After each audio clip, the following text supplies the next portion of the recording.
大家好，欢迎来到 K 线西游战法频道。那么我们看到昨天晚间美股继续了一个下跌的过程，下跌幅度达到0.69%。行情走到这里呢，我们看到悟空阴线走完之后，走八阶阴线组合沙僧阴线。目前呢，沙僧阴线处在持续的震荡范围当中，但是昨天的阴线再次印证了我们沙僧阴线代表了我们的人生，我们的人生多震荡。因此呢，在行情下方就有唐僧阴线的一个预期。那么美股目前处在一个下跌趋势当中，比特币呢基本上是跟随了美股的趋势，并且比特币先行美股一步走出了唐僧阴线，在走完唐僧阴线之后，始终围绕唐僧阴线做持续的震荡在震荡过程当中，我们可以看到比特币出现了一轮4小时级别的反弹吸油，4小时级别反弹吸油完成之后这轮反弹构成了一个新的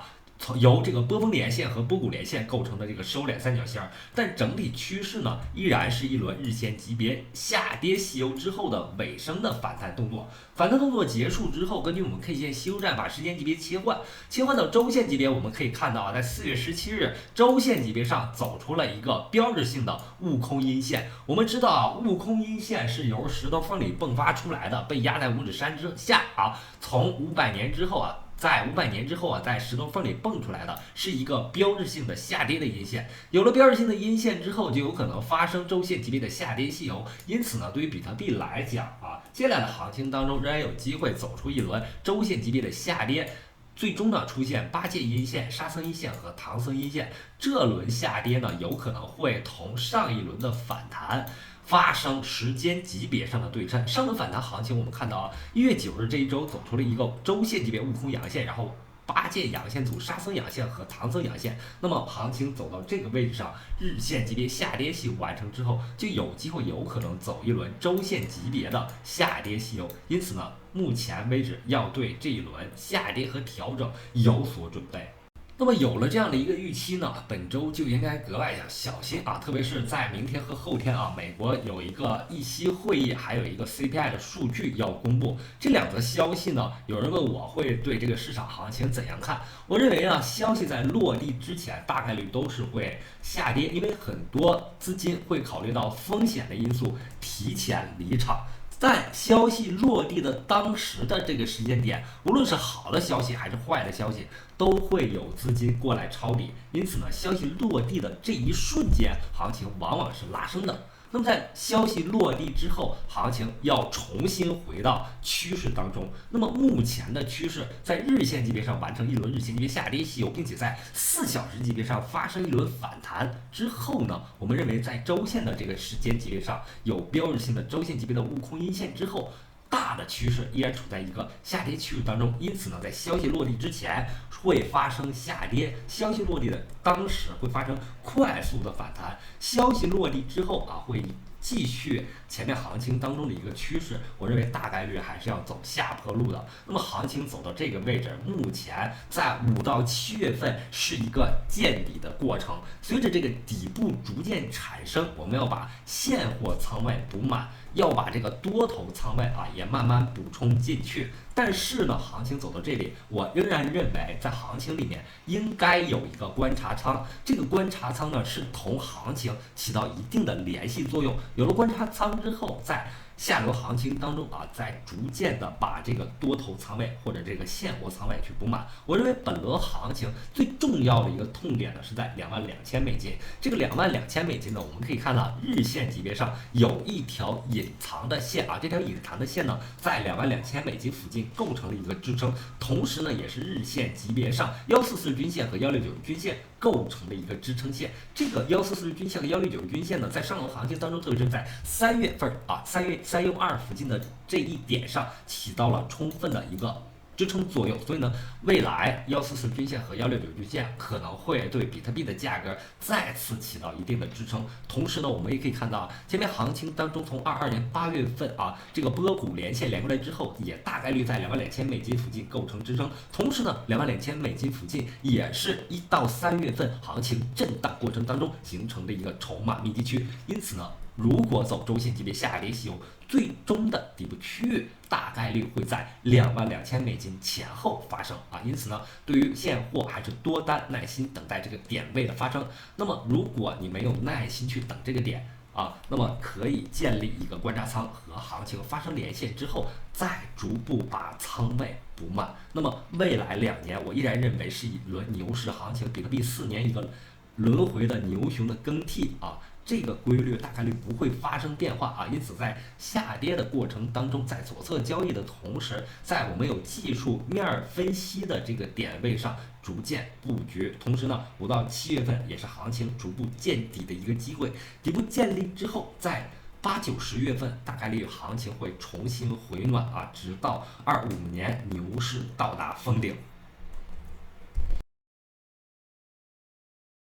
那么我们回到 IN 钩的行情当中啊，可以看到 IN 钩正在形成一个收敛三角形，顶部位置$7.2，到达这个位置之后呢，它是一个波峰连线，连过来之后形成了一个压力，迅速开始回落。那么目标点位呢是在$6附近，$6附近呢是底部波谷连线构成的一个支撑位。这个位置呢是要有一定仓位的。我们认为一个收敛三角形在运行出来之后呢，它的近焦点的区域上是容易发生变盘的位置。这个位置有仓位之后呢，行情是容易在接近焦点的过程当中发动突破的。那这里呢，我们也可以看到 INO 在本轮行情当中的强势，让它这轮上涨出现了一个7倍左右的涨幅。上涨过程当中，周线级别上目前处在一个第2轮周线级别上涨吸油的一个8节阳线的区域上，围绕8节阳线做震荡行情，在震荡过后呢，可能会发动新的一轮突破，最终呢完成周线级别的沙僧阳线和唐僧阳线。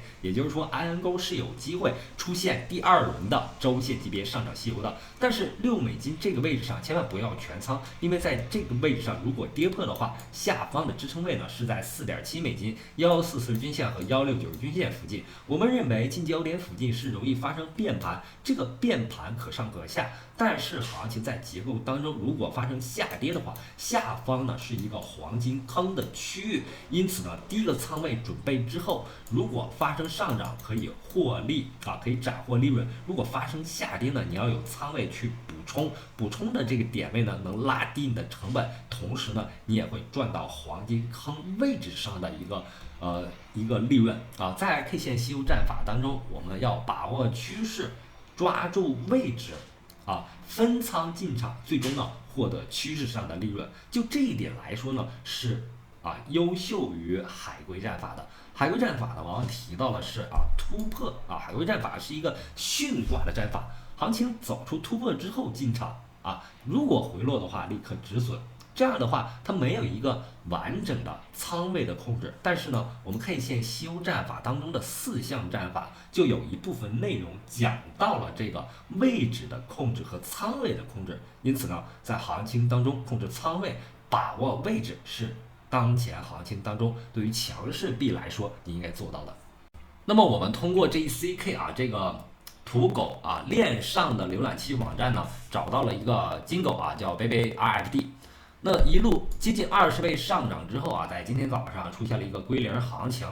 那么就这一点来说，我们认为大多数土狗呢，在短时间快速拉升上涨之后呢，都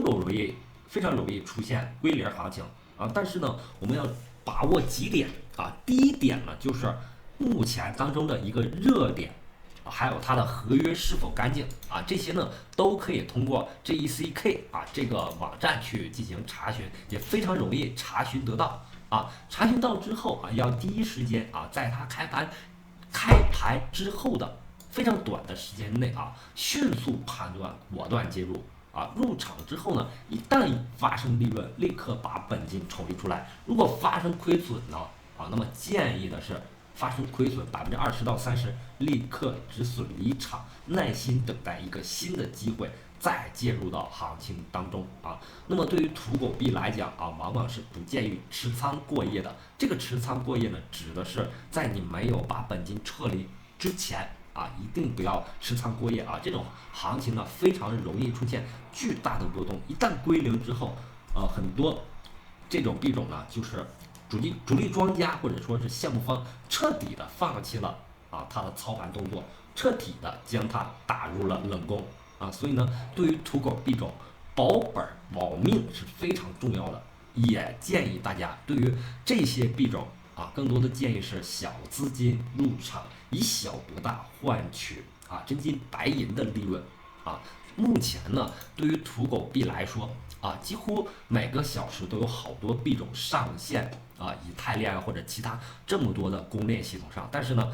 建议还是玩以太链因为 Uniswap 3.0出来之后它的安全性非常强，并且呢，它的流动性可以在一个价格区间内去进行添加，这样呢，保护了添加池子的投资者，同时呢，也让Uniswap 上的流动性非常强。当然了，我们知道以太坊链它的交易成本 Gas 费用是非常贵的那么玩以太链呢，一定要有一个好的心态小资金入场。虽然它的这个成本非常高Gas 费非常贵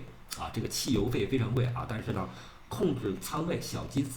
资金入场还是容易在这个链上抓到很多机会的。同时呢，我们团队正在开发相关的一些软件帮助大家去进行在行情当中的一个快速甄选、迅速入场、抓住金狗的机会可能会成倍增加。那么好，今天的节目就到这里，非常感谢大家一直以来的支持和鼓励，希望大家能够订阅我的频道，感谢大家，再见。